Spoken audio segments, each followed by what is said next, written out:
शिंदे दोन्ही पायाला निक्या बनवला थार गाडीचा मानकरी यांना हिंदू गर्जना केसरीचा मानकरी ठरला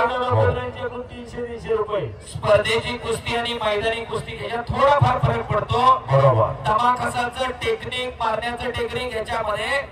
यंदा शिंदेनं पराक्रम केला तिथं सिकंदर पैलवानला त्यानं गुणांवरती पराभूत केला दादा पहिल्या फेरीमध्ये किरण भगतला खऱ्या अर्थानं पराभूत केले दादा शेळकेनं काळी चड्डी परिधान केलेला आणि हा शुभम बाप्पू शिंदे हिंदू गर्जना स्पर्धा आणि सागरला आणि त्यानंतर दादानं शुभम शिंदेला 2-3 वेळा पराभूत केला त्या पराभवाचं उत्तर परवा दिवशी मोशीला या पुराणा बॅक थ्रो मारला आणि त्याच्यावर पराभूत केला त्याच्या दुसऱ्या दिवशी नागाच्या कुमट्याला त्या दादा शेळकेला एकेरी पटकाला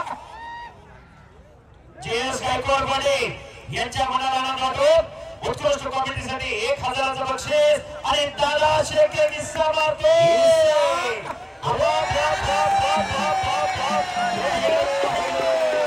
दादा शेळके काका पवार गोविंद पवार यांचा पट्टा बेंबळ्याचा भोगा विजय झालेला आहे 50-50 भेटले का पैसे